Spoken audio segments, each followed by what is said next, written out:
Hello students, last class तक हमने colligative properties related कुछ क्वेश्चन किए थे और आज हम वहीं से कंटिन्यू कर रहे हैं और कुछ क्वेश्चंस को सॉल्व करते हैं।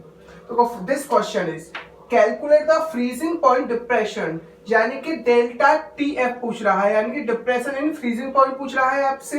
Expected for 0.0711 m aqueous solution of Na2SO4 और आपको 0.0711 m यानी कि ये क्या गिवन अप है, आपको मोलैलिटी गिवन अप है किसकी, सॉल्यूशन की। और ये सॉल्यूशन किससे बन रहा है, आपका Na2SO4 से।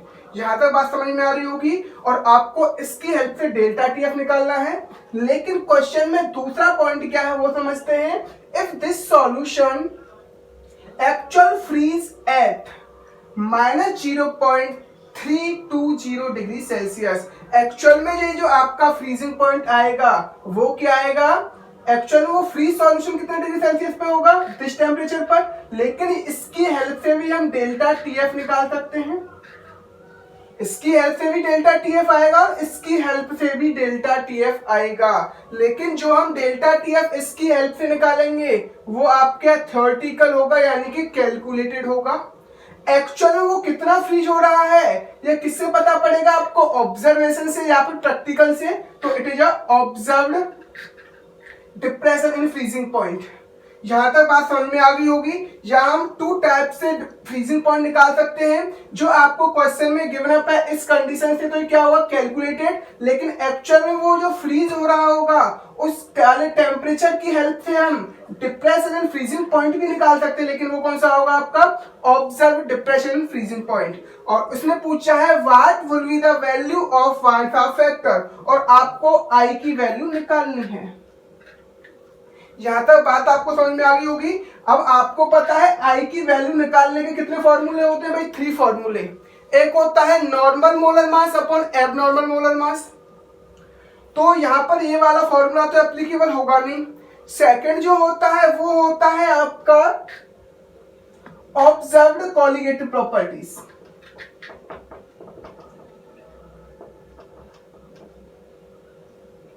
Upon calculated colligative properties.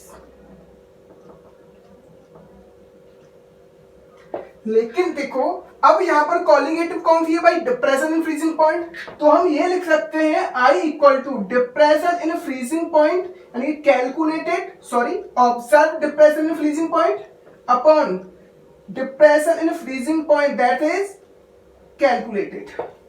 यहां तक बात समझ में आ गई। इन दोनों के रेशियो से हम यहाँ I की वैल्यू निकाल सकते हैं। अब हमारा एम होगा ऑब्जर्व्ड कॉलिगेटिव प्रॉपर्टीज, यानी कि depression in freezing point observe और depression in freezing point calculated हम किस तरह से निकालें। और अगर हमने ये दोनों निकाल लिए तो यहाँ वैल्यू पुटअप करके इजीली आंसर निकाल सकते हैं।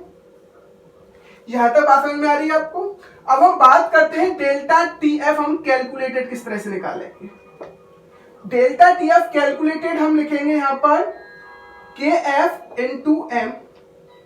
अब एक चीज बताओ भाई, आपका दिमाग काम कर रहा होगा, ये Na2SO4 क्या है, आपका इलेक्ट्रोलाइट सॉल्यूट जो आपका डिसोसिएट हो सकता है। लेकिन कैलकुलेटेड में हमने यहाँ पर आई क्यों नहीं लिया है, क्योंकि कैलकुलेटेड में कभी भी आई नहीं लेते। आई किस में लेते हैं, एक्चुअल वैल्यू में। मैंने आपको आई की यानी कि वार्नसा फैक्टर की स्टडी कराई थी उसमें बताया था एक्चुअल में ये जो हम कॉलिगेटिव प्रॉपर्टीज निकालते हैं, ये जो हमारी थ्योरेटिकल कॉलिगेटिव प्रॉपर्टीज होती है उसमें आई तो होता नहीं है। लेकिन जो ऑब्जर्व्ड कॉलिगेटिव प्रॉपर्टीज आती है उससे हमें आंसर मिलता है और जिसकी हेल्प से हम आई निकालते हैं। तो यहाँ हम आई नहीं लगाएंगे क्योंकि हम किसकी बात कर रहे हैं, calculated depression in freezing point की। और यहाँ पर आई की वैल्यू का कोई इंपॉर्टेंस नहीं होगा भाई, अगर आई लगा दिया तो एग्जैक्ट आंसर आ जाएगा। तो एक्चुअल में depression in freezing point calculate कितना आएगा, आपको पता है क्वेश्चन में भी गिवन अप होगा KF for water given up होता है, ये होता है आपका 1.86 और आपको मोलैलिटी गिवन अप है वो कितनी है 0.0711 m। यहां तक बात आपको समझ में आ गई होगी। और यहां से डेल्टा टीएफ कैलकुलेटेड सॉल्व करने के बाद आएगा 0.312 केल्विन। यहां तक बात समझ में आ गई होगी आपको। अब हमारा एम है डेल्टा टी एफ ऑब्जर्व निकालना, लेकिन डेल्टा टी एफ ऑब्जर्व निकलेगा कैसे? पहली कंडीशन तो वो निकलेगा आपका, आप जानते हो डिप्रेशन एंड फ्रीजिंग पॉइंट क्या होता है आपका, T not F minus T F होता है। बात समझ में आ रही है? टी नॉट एफ क्या होता है आपका, freezing point of pure solvent, T F क्या होता है, फ्रीजिंग पॉइंट ऑफ सॉल्यूशन। तो एक चीज बताओ, यहाँ पर सॉल्वेंट क्या है, वाटर है, और वाटर का एक्चुअल में फ्रीजिंग पॉइंट क्या होगा, 0 डिग्री सेल्सियस, और सॉल्यूशन का जो फ्रीजिंग पॉइंट आपको गिवन अप है वो कितना है, माइनस 0.320 डिग्री सेल्सियस। इसकी हेल्प से हमारे जो depression and freezing point observe जो आएगा वो कितना आएगा, 0.320 डिग्री सेल्सियस। यहां तक बात आपको समझ में आ गई होगी, लेकिन आप देखो थोड़ा सा यहाँ कंफ्यूज हो जाओगे, ये वैल्यू किस में आ रही है, इसकी यूनिट किस में आ रही है, कैलकुलेटेड वाले की केल्विन में, लेकिन जो observe depression in freezing point निकाला है इसकी वैल्यू किस में आ रही है, डिग्री सेल्सियस में। और मैं आपको ये चीज पहले ही बता चुका हूं, टेम्परेचर में चेंज चाहे डिग्री सेल्सियस में हो चाहे केल्विन में, वो इक्वल रहता है। तो हम इसको 0.302 केल्विन भी लिख सकते हैं, क्योंकि चेंज हमेशा क्या होता है, इक्वल। अब इन दोनों की वैल्यू को हम यहां पुट अप कर सकते हैं, और जिससे हमारी आई की वैल्यू निकल के आएगी। और जो फर्स्ट पॉइंट पूछा था, depression in freezing point expected from this molarity, वो हमारा ये आंसर आ गया, एक हमारा ये आंसर हो गया। और सेकंड जो हम आई की वैल्यू निकालेंगे तो यहाँ वैल्यू पुटअप करेंगे, तो डेल्टा टी एफ ऑब्जर्व कितना निकल के आया हमारा, वो निकल के है 0.320 upon delta T F calculate कितना निकल के आया हमारा, 0.132। इन दोनों को कैंसिल आउट करने के बाद ये जो आंसर आएगा वो आएगा 2.42। इस तरह से आप आई की वैल्यू निकाल सकते हो, और ये आपके दोनों क्या हो गए आंसर। इस तरह के क्वेश्चन को बहुत ही आप इजी सॉल्व कर सकते हो। अब हम बात करेंगे नेक्स्ट क्वेश्चन की।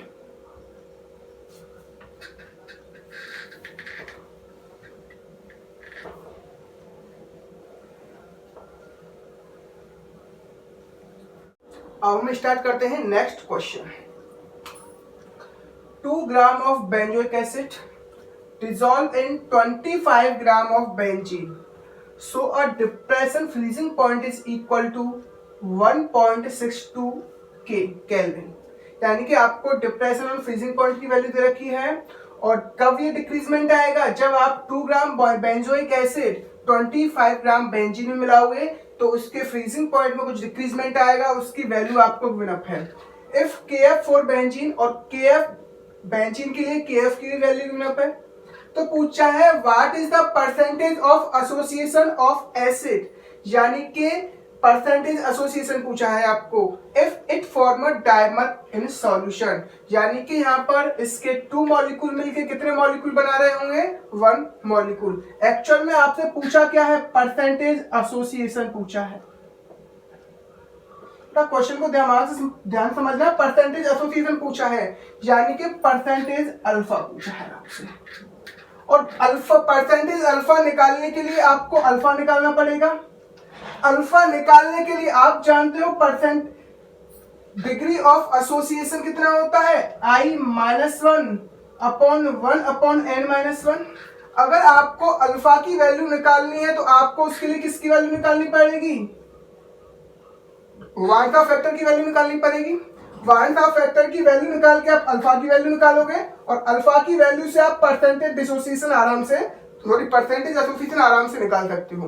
तो इस क्वेश्चन को सॉल्व करने के लिए सबसे पहला काम क्या होगा, आपको वांटा फैक्टर की वैल्यू निकालनी है, जिसकी हेल्प से आप अल्फा की वैल्यू निकाल सकते हो, और अल्फा की हेल्प से आप परसेंटेज एसोसिएशन आसानी से निकाल सकते हो। तो इसका मतलब पहला हमारा एम होगा क्या निकालना, आई की वैल्यू निकालना, यानी कि वांटा फैक्टर की वैल्यू निकालना। तो पहले हम गिवन कंडीशन लिख लेते हैं। एक्चुअल में गिवन क्या है, हमको weight of solute given up है, और ये सॉल्यूट है क्या आपका, दैट इज बेंजोइक एसिड, वो कितना है 2 ग्राम। अगर हम बात करें molar mass of that solute, यानी कि बेंजोइक एसिड, सॉल्यूट का मतलब क्या है आपका C6H5COOH, सॉल्व करने के बाद आएगा 122 ग्राम मोल इनवर्स। इसका अगर आप मोलर मास निकालोगे तो क्या आएगा, 122 आएगा। और आपको जो सॉल्वेंट दे रखा है वो क्या दे रखा है, बेंजीन। तो हम बात करें वेट ऑफ बेंजीन, बेंजीन का मतलब क्या है, यहाँ पर बेंजीन है क्या, सॉल्वेंट। तो वेट ऑफ सॉल्वेंट कितना दे रखा है आपको, 25 ग्राम। और आप जानते हो मोलर मास ऑफ बेंजीन क्या होता है भी, यहाँ पर मोलर मास की कोई जरूरत पड़ने वाली है ही नहीं। और आपको KF की वैल्यू भी दे रखी है, जो KF की वैल्यू कितनी दे रखी है आपको, 4.9 केल्विन किलोग्राम मोल इनवर्स। और आपको डेल्टा TF भी गिवन अप है, दैट इज 1.62 K। अब आप इस वाले फॉर्मूले की हेल्प से I की वैल्यू सिंपल निकाल सकते हो। आप जानते हो delta TF equal to I into KF into M। तो आप यहाँ से I की वैल्यू निकाल सकते हो और 1 by 1 वैल्यू पुटअप कर सकते हो। तो आपको पता है डेल्टा TF क्या है, यहाँ पर आपको गिवन अप है delta TF equal to I into KF। और यहाँ पर हम मोलरिटी को खोलेंगे तो क्या आएगा, weight of solute into 1000 upon molar mass of solute into weight of solvent. तो यहां से डेल्टा TF की वैल्यू कितनी है हमारी, केवल यहाँ पे 1.62 के। I की वैल्यू कितनी है यहाँ पर, तो हमको निकालनी है। KF की वैल्यू कितनी है, 4.9। वेट ऑफ सॉल्यूट कितना है आपका, 2 gram into 1000 upon molar mass of solute कितना है, 122। और वेट ऑफ सॉल्वेंट कितना है पे आपको, 25। तो इसकी हेल्प से आप I की वैल्यू निकाल सकते हो। तो I इक्वल टू आएगा 1.62 into 122 into 25 upon 4.9 into 2 into 1000।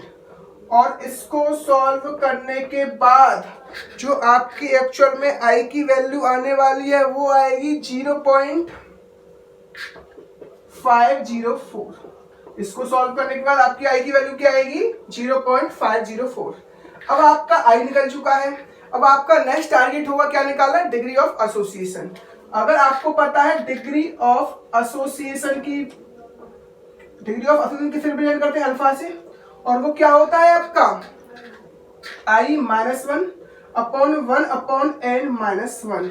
n क्या होगा, यानी कि आपने पता है यहाँ पर बन क्या रहा है, एक्चुअल में डायमर बन रहा है या नहीं बन रहा है। डायमर का मतलब है 2 मॉलिक्यूल मिलके एक मॉलिक्यूल बना रहे हैं। तो यहाँ पर n की वैल्यू क्या होने वाली है, 2 होगी। तो आप इसकी हेल्प से अल्फा की वैल्यू निकाल सकते हो। अल्फा इक्वल टू I क्या है आपका, 0.504 -1 अपॉन 1 अपॉन n का मतलब 2। जब 2 मॉलिक्यूल मिलके एक मॉलिक्यूल बनाएगा तो n की वैल्यू क्या होगी एसोसिएशन केस में 2। जब 3 मॉलिक्यूल मिलके एक मॉलिक्यूल बनाएगा तो एसोसिएशन के केस में I की वैल्यू क्या होगी, 3। तो n की वैल्यू क्या होगी, 3। तो 1/2 -1। तो जिसको आप अगर सॉल्व करोगे तो ये आएगा माइनस सपोज 0.5 अपॉन माइनस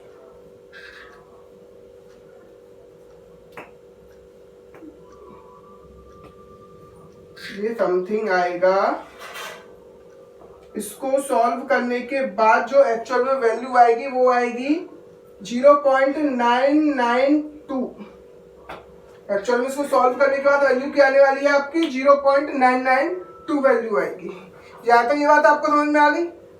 अब आपसे पूछा क्या है, परसेंटेज एसोसिएशन। तो परसेंटेज एसोसिएशन का मतलब अल्फा इंटू 100%। की बात की है तो 100 कर देंगे अल्फा में।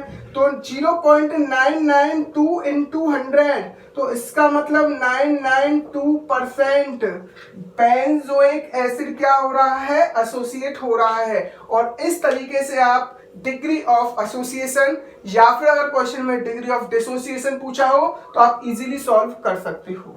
अब हम बात करेंगे नेक्स्ट क्वेश्चन की।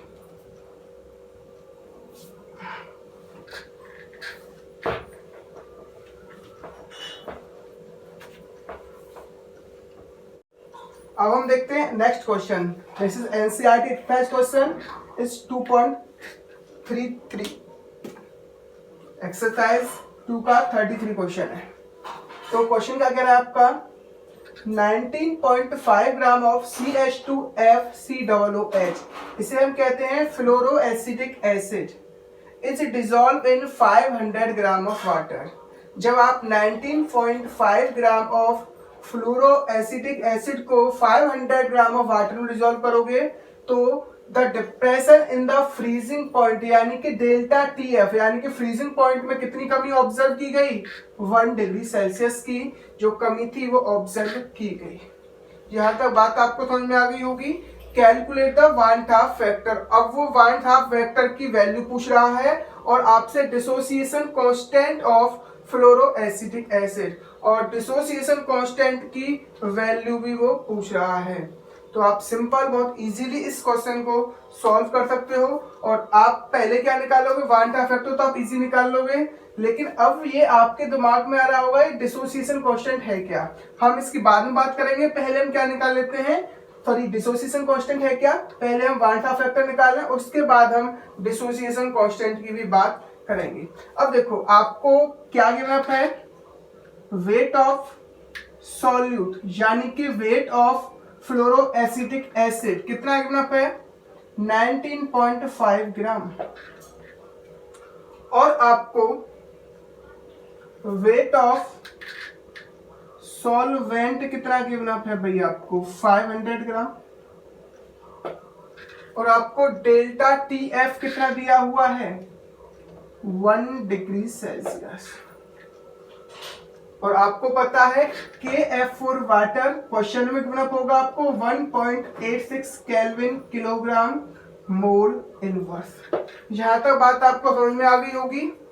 और अब हमको मोलर मास ऑफ सॉल्यूट निकालना है, यानी कि मोलर मास ऑफ सॉल्यूट यानी कि मोलर मास ऑफ CH2FCOOH कितना होगा। तो हम निकाल सकते हैं, कार्बन कितने हो गए 2 तो 24, हाइड्रोजन कितने हो गए 3 दैट इज 3, फ्लोरीन 1 है, फ्लोरीन का कितना होता है 19 और ऑक्सीजन है 2 दैट इज 32। तो ये आने वाला है हमारा 7 9 16 16 और 18 1 दैट इज 3 4 5 6 7। तो जो आपका मोलर मास ऑफ सॉल्यूट आएगा वो आएगा 78। कितना आएगा 78। और आप इसकी हेल्प से आई की वैल्यू निकाल सकते हो। अब वो किस तरह से निकालोगे हम उसकी बात करें। आपको पता है जो आपका डेल्टा टी एफ होगा वो किसके इक्वल होगा भाई, वो होगा आई इंटू के एफ इंटू एम के। यहां तक बात समझ में आ रही है। के एफ की वैल्यू आपको कितनी गिनअप है, आपको के एफ की वैल्यू गिनअप है 1 डिग्री सेल्सियस इक्वल टू हम क्या लिख सकते हैं आई, के एफ की वैल्यू कितनी गिनअप है आपको 1.86 और एम आपको निकालना है। एम क्या होता है आपका weight of solute into 1000 upon molar mass of solute into weight of solvent. तो आप देख लो भाई वेट ऑफ सॉल्यूट कितना है 19.5 into 1000, weight of sorry molar mass of solvent कितना करना है आपको 78 और एक्चुअल में वेट ऑफ सॉल्वेंट क्या है 500, 2 टाइम जाएगा। और जब आप इसको आई को सॉल्व करोगे तो ये आएगा आपका 1 इंटू 78 अपॉन 1.86 इंटू 19.5 इंटू 2, ये आएगा यानी कि 80 आएगा 39। तो यहां इसको सॉल्व करने के बाद जो आई की वैल्यू आने वाली है वह आएगी आपकी 1.0753। आई की वैल्यू क्या आएगी आपकी 1.0753। आप यहां तक इसको सॉल्व कर सकते हो जिससे आपकी वन हाफ फैक्टर की वैल्यू आ चुकी है। यहां तक आपको याद रहेगा आगे क्या आएगी आपकी वन हाफ फैक्टर की वैल्यू। तो आपकी जो वन हाफ फैक्टर की वैल्यू आई है उसे आप अलग लिख लो 0.753।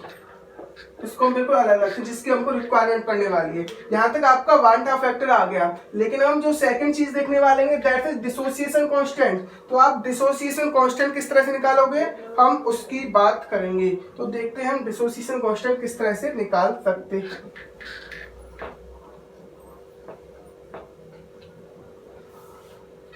देखो आपने केमिकल इक्विलिब्रियम में पढ़ा होगा एक्चुअल में डिसोसिएशन कांस्टेंट होता क्या है, एक बार मैं आपको और दोबारा याद दिला दूं। देखो that is CH2FCOOH equilibrium condition पर डिसोसिएट होगा and this ionize into two part CH2FCOO negative plus H positive. और अगर मैं मान लूं एट T इक्वल टू 0 पर इसकी कंसंट्रेशन क्या मान ली मैंने, C कंसंट्रेशन है तो इनकी कंसंट्रेशन क्या होगी, 0 होगी। एट इक्विलिब्रियम यानी आफ्टर सम टाइम अगर इसका देखो, अब हम बात करेंगे डिग्री डिसोसिएशन कांस्टेंट में हम अल्फा, देखो अगर इसका 1 मोल डिसोसिएट होता है तो हम क्या यूज करते हैं, अल्फा। तो अगर C मोल में डिसोसिएट होगा तो C माइनस का C अल्फा होगा। बात समझ में आ रही है नहीं आ रही है भाई? जो हम डिग्री ऑफ डिसोसिएशन लेते हैं वो किसके लिए लेते हैं भाई, 1 मोल। अगर 1 मोल में से कुछ डिसोसिएट होगा तो उसकी वैल्यू होगी अल्फा। तो अगर हमारे पास C मोल है तो कितना डिसोसिएट होगा, C alpha. C is the concentration, C क्या है, अगर C कंसंट्रेशन है तो उसमें से कितना डिसोसिएट होगा, C अल्फा डिसोसिएट होगा। अगर यहाँ पे से C अल्फा डिसोसिएट हो रहा है तो इसका कितना बनेगा, C अल्फा, और इसका भी कितना फॉर्म होगा, C अल्फा फॉर्म होगा या नहीं होगा। और आपने पढ़ा होगा dissociation constant represented by Ka is equal to, ये आपने केमिकल इक्विलिब्रियम में पढ़ा हुआ है, concentration of CH2FCOO negative into concentration of H plus upon concentration of CH2FCOOH। यहाँ तक भी आपको समझ में आ गई होगी। और इसको जब आप वैल्यू पुटअप करोगे तो ये क्या आएगा, C alpha square, sorry C alpha into C alpha upon यहाँ पर C माइनस C अल्फा। यहाँ पर आप इसको C स्क्वायर अल्फा स्क्वायर लिख सकते हो और यहाँ C कॉमन लेके 1 माइनस अल्फा लिख सकते हो। यहाँ एक C से एक C कैंसिल हो जाएगा तो आपका बचेगा C alpha square upon 1 minus alpha. तो आपका Ka की वैल्यू क्या आ गई, C alpha square upon 1 minus alpha. यहाँ तक बात बिल्कुल क्लियर है। आपको अल्फा की वैल्यू निकालनी है बाय द हेल्प ऑफ, अब आप देखो, अब आपका एम क्या है, अल्फा की वैल्यू निकालना और C की वैल्यू निकालना। C की वैल्यू क्या आती है भाई, C का मतलब यहाँ पर क्या है, कंसंट्रेशन, और यहाँ पर जो हम कंसंट्रेशन लेंगे वो क्या लेंगे, मोलैलिटी। कंसंट्रेशन क्या लेंगे यहाँ पर हम, मोलैलिटी, यानी कि जो हम कंसंट्रेशन ले रहे हैं वो कौन सी ले रहे हैं, मोलैलिटी, क्योंकि जो आपको मोलैलिटी बना पे। और जो आप इजीली निकाल सकते हो वेट ऑफ सॉल्यूट कितना है, 19.5 into weight of into 1000 weight of sorry molar mass of benzoic acid, sorry molar mass of fluoroacetic acid that is 78 into weight of solvent 500। इसको सॉल्व करके आप मोलरिटी निकाल सकते हो। और आप जानते हो अल्फा इक्वल टू क्या होता है, I minus 1 upon N minus 1।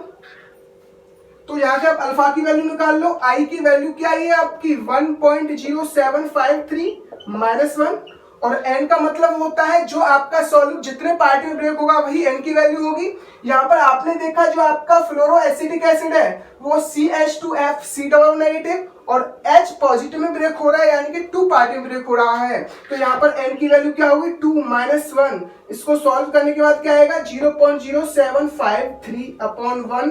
तो अल्फा की वैल्यू कितनी आ गई, 0.0753।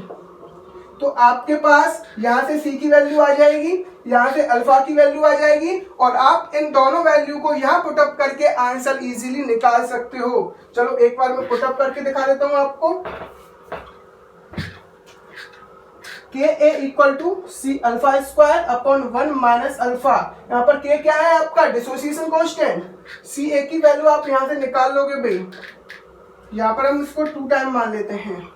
तो ये जो 2 टाइम आएगा तो ये हो जाएगा आपका 39 अपॉन 78, तो दैट्स डिवाइडेड बाई 1/2। तो इसकी वैल्यू कितनी होगी, 1/2, यानी कि 0.5 C की वैल्यू है। और अल्फा की वैल्यू क्या है आपकी 0.0753 का स्क्वायर अपॉन 1 माइनस 0.0753। अब इसको सॉल्व कर लोगे डू सेल्फ, और जो सॉल्व करने के बाद आंसर आएगा वही Ka की वैल्यू होगी। इस तरह से आप इन इजी क्वेश्चन को सॉल्व कर सकते हो। और आपको याद रखना है डिसोसिएशन कांस्टेंट अगर आपसे पूछ रहा है तो वो क्या होगा, मोस्टली क्वेश्चन में देखो भाई इस चैप्टर से रिलेटेड जितने भी क्वेश्चन होंगे उनमें जो आपके लिए के ए की वैल्यू होगी वो होगी C alpha square upon 1 minus alpha, क्योंकि जो आपको सॉल्यूट गिवन अप होगा वो टू पार्ट में ब्रेक होने वाला गिवन अप दिया जाएगा। मोस्टली 99% क्वेश्चन में सी ए की वैल्यू यही आने वाली है। तो आप बाकी कुछ उस थ्योरेटिकल पोर्शन को ना करके डायरेक्ट आप सी ए की वैल्यू यानी डिसोसिएशन कांस्टेंट की value C alpha square upon 1 minus alpha direct put up कर सकते हो, जिससे आप इजीली इसको कर पाओगे। ये जो वैल्यू है 99% केसेस में आने वाली है, यानी कि जब आपकी n की वैल्यू 2 होगी तब ये कंसंट्रेशन आएगी, आपको याद रखना है। तो मोस्टली 99% क्वेश्चंस में के ए की वैल्यू क्या होने वाली है, C alpha square upon 1 minus alpha जब होगी जब आपका सॉल्यूट टू पार्ट में डिसोसिएट हो रहा हो। तो आप डायरेक्ट के ए की value C alpha square upon 1 minus alpha से सॉल्व कर सकते हो। अब हम बात करेंगे इससे रिलेटेड एक दो और क्वेश्चन की, तो इसे रफ करके हम नेक्स्ट क्वेश्चन करते हैं। और ये बहुत अच्छा क्वेश्चन है, एनसीईआरटी का क्वेश्चन है।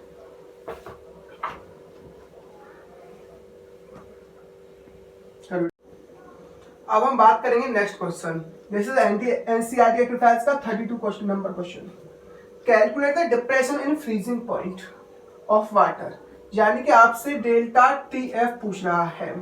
When 10 gram of CH3 CH2 CHCl COOH, ये क्या है आपका एक सॉल्यूट है जिसका वेट कितना दे रखा है आपको 10 gram, is added to 150 gram of water, और इस सॉल्यूट को आपने 150 ग्राम ऑफ वाटर में डिसॉल्व किया है, ऐड किया है, और आपको यहाँ पर के ए की वैल्यू यानी कि डिसोसिएशन कांस्टेंट की वैल्यू गिवन अप है और के एफ की वैल्यू गिवन अप है। आपसे पूछा क्या है, डेल्टा टी एफ। अगर आपको देखना है डेल्टा टी एफ किस तरह से निकालोगे आप, आई इंटू के एफ इंटू एम। यहाँ पर आई की रिक्वायरमेंट क्यों करने वाली है, क्योंकि ये जो आपका सॉल्यूट है वो एक तरह से इलेक्ट्रोलाइटिक सॉल्यूट है और इसका डिसोसिएशन पॉसिबल है, इसलिए आपको इसकी आई की वैल्यू की रिक्वायरमेंट पड़ेगी या नहीं पड़ेगी। ये इलेक्ट्रोलाइट सॉल्यूट है जिसका हम डिसोसिएशन कर सकते हैं, या इसका एसोसिएशन होगा कुछ भी हो, लेकिन हमको आई की वैल्यू तो इसकी निकालनी है, और आई की वैल्यू आपको क्वेश्चन में जरूरत नहीं है, तो आपको किसकी वैल्यू निकालनी है, आई की वैल्यू निकालनी है। इसको सॉल्व करने के लिए आपको केएफ की वैल्यू गिवन है और आप मोलैलिटी की भी वैल्यू इजीली निकाल पाओगे, लेकिन आपके पास आई की वैल्यू नहीं है। तो इस क्वेश्चन को सॉल्व करने के लिए आपका एम क्या होगा, आई की वैल्यू निकालना। अब बाय द हेल्प ऑफ आई की वैल्यू निकालने के लिए आपको क्या दे रखा है, के दे रखा है, और के की हेल्प से आप क्या निकल के आएगा, डिग्री, सॉरी के की हेल्प से आपका डिग्री ऑफ डिसोसिएशन निकल के आएगा, और डिग्री ऑफ डिसोसिएशन की हेल्प से आप आई की वैल्यू आसानी से निकाल सकते हो। तो सबसे आई की वैल्यू निकालने के लिए के ए की हेल्प से आप क्या निकालोगे, अल्फा निकालोगे, और अल्फा की हेल्प से क्या निकालोगे, आप आई निकालोगे। ये आपको याद रखना है। आई तक पहुंचने के लिए के ए से क्या निकालना पड़ेगा आपको, डिग्री ऑफ डिसोसिएशन, और डिग्री ऑफ डिसोसिएशन से क्या निकलेगा, आई। तो हम देखते हैं के की हेल्प से हम किस तरह से अल्फा की वैल्यू निकाल पाते हैं, और अल्फा की वैल्यू से आई निकाल के इस फॉर्मूला में हम किस तरह से पुटअप करेंगे। तो हम के ए की वैल्यू से सबसे पहला हमारा एम होगा क्या निकालना, अल्फा निकालना। तो देखो भाई, अगर ये सपोज दैट ये कंडीशन है CH3 CH2 CH Cl COOH, ये डिसोसिएट होगा टू पार्ट में, CH3 CH2 CH Cl COO negative H positive. At T equal to 0 पर हमने इसकी कंसंट्रेशन क्या मान ली, C, ये क्या होगा 0 0। आफ्टर डिसोसिएशन, डिसोसिएशन होने के बाद एट अ पर्टिकुलर टाइम, तो इस देखो 1 मोल का जो डिसोसिएट होता है तो कितना होता है, अल्फा डिसोसिएट होता है।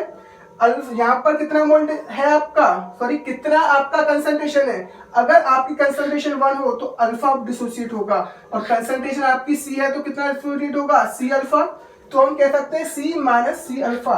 अगर इसका C अल्फा डिसोसिएट होगा तो इसका कितना बनेगा, इसका 1 मोल से इसका 1 मोल, और H प्लस का भी कितना बनेगा 1 मोल। तो इसका C अल्फा डिसोसिएट होगा तो इसका C अल्फा फॉर्म होगा, इसका भी क्या फॉर्म होगा, C अल्फा फॉर्म होगा।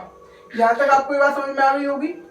और आप जानते हो के ए की वैल्यू क्या होगी, सी अल्फा स्क्वायर इंटू सी अल्फा स्क्वायर, या फिर आप ये कह सकते हो concentration of CH3 CH2 CHCl C double O negative into concentration of H plus upon concentration of CH3 CH2 CHCl C double O H। इसकी हेल्प से आप C की वैल्यू निकाल पाओ, सॉरी के अल्फा की वैल्यू निकाल सकते हो। K इक्वल टू क्या हो जाएगा, वैल्यू पुटअप करोगे तो क्या आएगा, C अल्फा इंटू सी alpha upon c minus c alpha. अब यहाँ पर इसको इंटू करने के बाद आएगा C square alpha square upon C constant देने पे आएगा 1 माइनस का अल्फा, C से C कैंसिल आउट, तो Ka is equal to C alpha square upon 1 minus alpha. यहाँ तक बात आपको समझ में आ गई। अब देखो आप क्या कर सकते हो, के की वैल्यू पुटअप कर सकते हो 1.4 into 10 to the power -3 equal to C alpha square upon 1 minus alpha. अब आपको सी की भी वैल्यू निकालनी पड़ेगी, where C is molality, C is concentration, यानी कि मोलैलिटी दिख रहा है आपको। यहाँ से आप बस मोलैलिटी निकाल सकते हो। यहाँ पर डिप्रेशन इन फ्रीजिंग पॉइंट में किस कंसंट्रेशन टर्म का यूज हो रहा है, मोलैलिटी, इसलिए आपको सी को क्या मानना पड़ेगा, मोलैलिटी। सी इक्वल टू यानी कि मोलैलिटी इक्वल टू कितना आएगा, आपको पता है मोलैलिटी का फॉर्मूला क्या होता है, weight of solute into 1000 upon molar mass of solute into weight of solvent. तो आपको सॉल्वेंट का सॉल्यूट का वेट कितना रखा है 10 इंटू 1000। अगर आप इसका मोलर मास निकालोगे तो इसका मोलर मास निकालने के बाद आएगा 122.5, आप निकाल के देखना तो वो कितना आएगा 122.5 आने वाला है। तो 122.5 इंटू और आपको वेट ऑफ सॉल्वेंट कितना होना पर 250, जिसको सॉल्व करने के बाद मोलैलिटी की जो वैल्यू आने वाली है दैट इज 0.3265 m, यानी कि ये क्या आ गई आपकी सी की वैल्यू कितनी आ गई 0.3265 m वैल्यू आ चुकी है, यानी कि आपको कंसंट्रेशन का मतलब मोलैलिटी आ चुकी है। अब आप यहाँ पर सी की वैल्यू पुटअप करोगे तो क्या आएगा 1.4 into 10 to the power -3 upon c कर सकते हो आप इसको, upon c equal to alpha square upon 1 minus का अल्फा।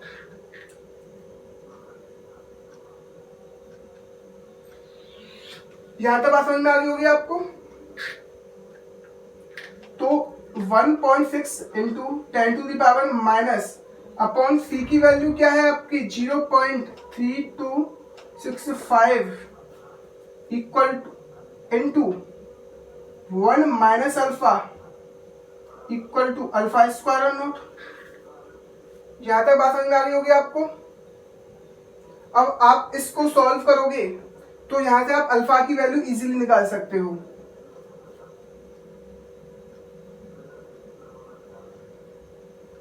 और अब यहां पर आपको क्या करना पड़ेगा, देखो एक चीज याद रखनी है आपको, 4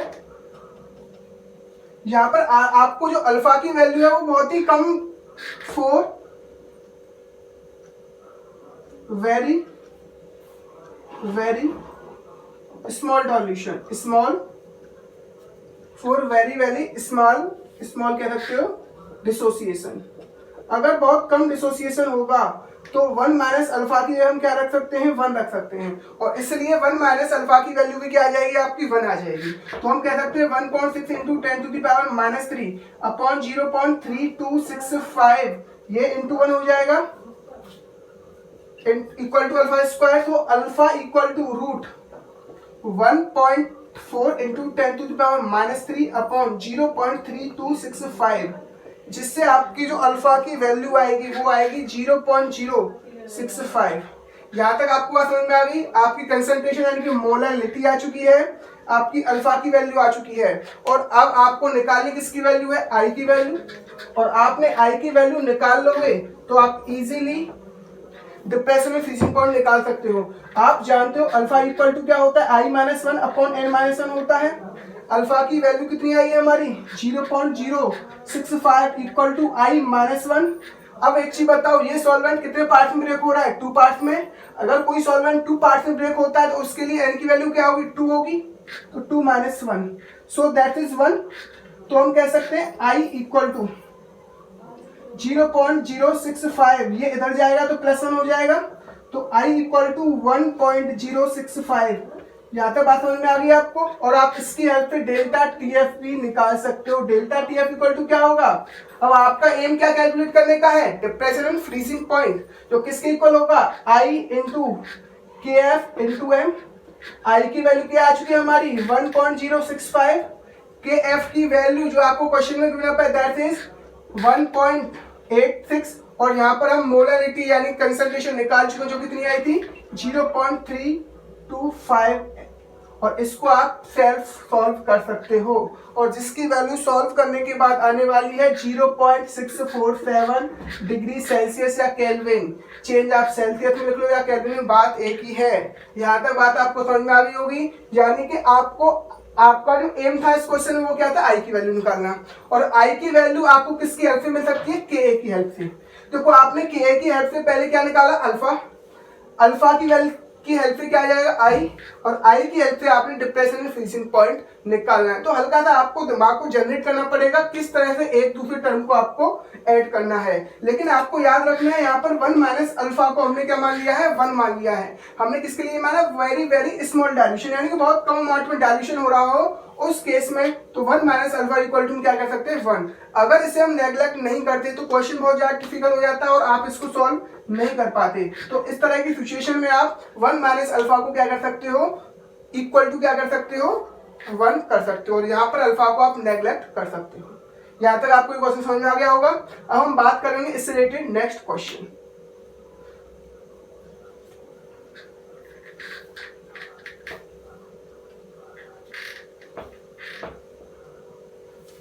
अब हम स्टार्ट करते हैं next question. This question from NCERT index question number 12। अब देखो क्वेश्चन में दिया क्या हुआ है, आपसे पूछ क्या रहा है? Calculate osmotic pressure in pascal, यानी कि आपसे पाई की वैल्यू पूछ रहा है किसमें? इन पास्कल में। Exerted by a solution prepared by dissolving 1 gram of polymer of molar mass 185,000, यानी कि पॉलीमर है जिसका मोलर मास कितना रखा है आपको? 185,000, जिसका मोलर मास है, बहुत ज्यादा बड़ा मोलर मास है। और पॉलीमर कहते हैं किसे? एक बहुत बड़ा मॉलिक्यूल होता है पॉलीमर, और इसका यहाँ पर आपको मोलर मास कितना पे है? 185,000 इन अगर हम इसको 450 ml ऑफ वाटर में डिसॉल्व करें तो ऑस्मोटिक प्रेशर क्या आने वाला है, और आपको प्रेशर की गिवअप है 37 डिग्री सेल्सियस। जहां तक बात समझ में आ रही है आपको गिवअप क्या है, एक बार हम लिख लें। वेट ऑफ सॉल्यूट, यानी कि सॉल्यूट क्या है आपका? पॉलीमर, जो कितना है आपका? 1 ग्राम, और आपको मोलर मास ऑफ पॉलीमर यानी कि सॉल्यूट कितना गिवअप है आपको? 185,000, और आप उसको किसमें डिसॉल्व कर रहे हो? 450 ml ऑफ वाटर, यानी कि वेट ऑफ सॉल्वेंट यानी कि वेट ऑफ वाटर कितना गिवन है आपको? 450 ग्राम। टेम्परेचर आपको गिवन है 35 डिग्री सेल्सियस। मैं आपको पहले ही बता चुका हूं, आपको अगर पाई निकालना है यानी कि ऑस्मोटिक प्रेशर निकालना है तो आपको टेम्परेचर किस में लेना होगा? केल्विन में। ऑस्मोटिक प्रेशर निकालने के लिए आपको टेम्परेचर किस में लेना होता है? केल्विन में। और कॉलिगेटिव प्रॉपर्टीज सभी वैल्यू निकालने के लिए आपको टेम्परेचर को केल्विन में ही लेना है। लेकिन अगर चेंज की बात हो, चेंज को आप केल्विन में रहने दो चाहे आप डिग्री सेल्सियस में रहने दो, बात एक ही पड़ेगी। ये मैं आपसे बार बार कह रहा हूँ, कॉलिगेटिव प्रॉपर्टी से रिलेटेड जितने भी क्वेश्चन होंगे उसमें आपको टेम्परेचर को किस में निकालना है? केल्विन में ही निकालना है। लेकिन अगर चेंज आपको निकालना हो वो सेल्सियस में भी वही होगा, केल्विन में भी वही होगा, तो आप कुछ भी कर सकते हो। वहां पर टेम्परेचर केल्विन में ले लो चाहे सेल्सियस में, बात एक ही होगी। लेकिन अगर आपको केल्विन या फिर यानी कि चेंज की बात ना हो तो आप टेम्परेचर केल्विन में ही निकालोगे। तो अगर आपको उसको केल्विन में कन्वर्ट करना होगा तो आप क्या लिखोगे? 35 प्लस 273 केल्विन, जिससे वैल्यू आएगी हमारी 813 केल्विन ये हो जाएगा, 318 केल्विन ये हो जाएगा और आपका टेम्परेचर कितना आ गया 318 केल्विन। यहाँ तक बात समझ में आ गई। आपको पता है पाई इक्वल टू क्या होता है आपका CRT, वेयर आर क्या है भाई यहाँ पर यूनिवर्सल कांस्टेंट, जिसकी वैल्यू कितनी पुट अप करेंगे हम 0.0821 ATM लीटर मोल केल्विन, यानी कि टेम्परेचर किस में होगा केल्विन में होगा। प्रेशर की वैल्यू किस में आएगी, इसका मतलब ATM में आएगी और वॉल्यूम किस में होना चाहिए आपका लीटर में होना चाहिए। यहाँ तक बात समझ में आ गई होगी। आपको पाई की वैल्यू निकालनी है। अब आपके दिमाग में आना चाहिए यहाँ पर हमने आई क्यों नहीं लगाया, क्योंकि हमारे पास सॉल्यूट क्या है एक पॉलीमर है, जो कि एक बहुत बड़ा पॉलीमर है जिसका मोलर मास भी बहुत ज्यादा है और वो यहाँ पर क्या है आपका नॉन इलेक्ट्रोलाइट, यानी कि ना ही उसका डिसोसिएशन हो रहा है ना ही एसोसिएशन। तो हम पाई इक्वल टू CRT लिख सकते हैं। तो पाई यहाँ पर किस में आएगा आपका ATM में आएगा, तो यहाँ तो पाई ATM में आने वाला है। तो अगर हम बात करें पाई इन ATM में कितना आएगा, आपको पता है M क्या होता है यहाँ पर आपका मोलैरिटी। मोलैरिटी क्या होता है आपका weight of solute into 1000 upon molar mass of solute into volume of solution in litre. यहां तक बात आपको समझ में आ गई होगी।